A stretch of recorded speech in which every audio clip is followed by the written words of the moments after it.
বন্ধুরা তোমরা সবাই কেমন আছো? বেবিগুলা কেয়ারের আরো একটি নতুন ব্লগে তোমাদের সকলকে স্বাগত। আজকে আমি একটা সম্পূর্ণ নতুনত্ব রেসিপি নিয়ে তোমাদের সামনে চলে এসেছি। আজকে দেখাবো চিংড়ি মুসুর। মুসুর ডাল তো সবসময় তোমরা রোজই খাচ্ছ পাতে, সেটাকে একটু নতুনত্ব ভাবে করলে আরোই বেশি ভালো লাগে। আর এই রেসিপিটা খেতে কিন্তু খুবই সুস্বাদু হয়। এ দেখো, চিংড়ি মুসুরের জন্য চিংড়ি মাছ নিয়েছি, মুসুর ডাল নিয়েছি।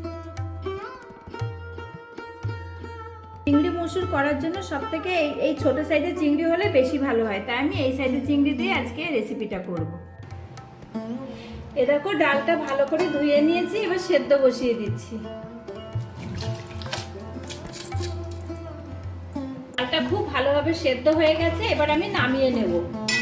এই চিংড়ি মাছের মধ্যে আমি লবণ আর হলুদ মাখিয়ে নিচ্ছি। লবণ দিচ্ছি,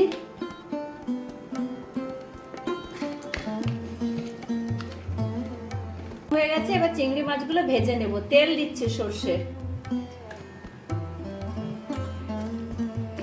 তেলটা গরম হয়ে গেছে, চিংড়ি মাছটা ছেড়ে দিচ্ছি।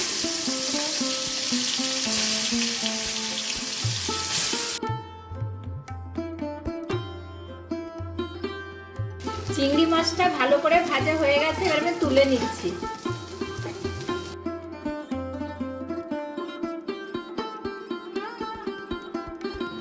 কড়াই গরম হয়ে গেছে, সর্ষের তেল দিচ্ছি। ফোড়নের জন্য দুটো তেজপাতা, দুটো শুকনো লঙ্কা আর একটু পাঁচফোড়ন নিয়েছি। তেলটা গরম হয়ে গেছে, ফোড়নটা দিয়ে দিচ্ছি। ফোড়নটা হয়ে গেছে, আমি কিছুটা রসুন কুচি দিচ্ছি। রসুনটা একটু ভাজা ভাজা হয়ে গেছে, আমি পেঁয়াজ কুচি দিচ্ছি।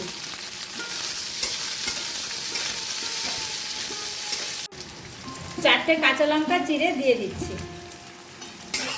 ভালো করে ভেজে নেব। রসুন, পেঁয়াজ, কাঁচা লঙ্কা খুব ভালো করে ভেজে নিয়েছি। এবার কিছুটা টমেটো কুচি দিচ্ছি। একটু অল্প লবণ, একটু হলুদ গুঁড়ো, কাঁচা লঙ্কা দিয়েছি অল্প একটু কালারের জন্য শুকনো লঙ্কার গুঁড়ো দিচ্ছি। দিচ্ছি একটু জিরের গুঁড়ো। এবার মশলাটা খুব ভালো করে কষিয়ে নেব।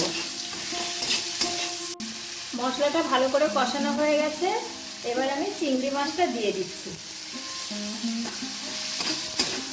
চিংড়ি মাছের সাথে মশলাটা একটুখানি কষিয়ে নেব। চিংড়ি মাছটা খুব ভালো করে কষিয়ে নিয়েছি, এবার আমি মুসুর ডালটা ঢেলে দেব, সেদ্ধ মুসুর ডালটা।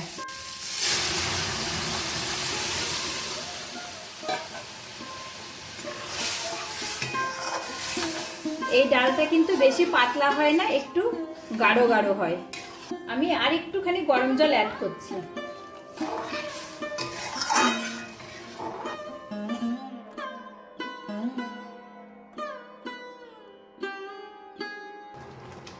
ডালটা আমার রেডি হয়ে গেছে, এবার কিছুটা ধনেপাতা দিয়ে নামিয়ে দেব।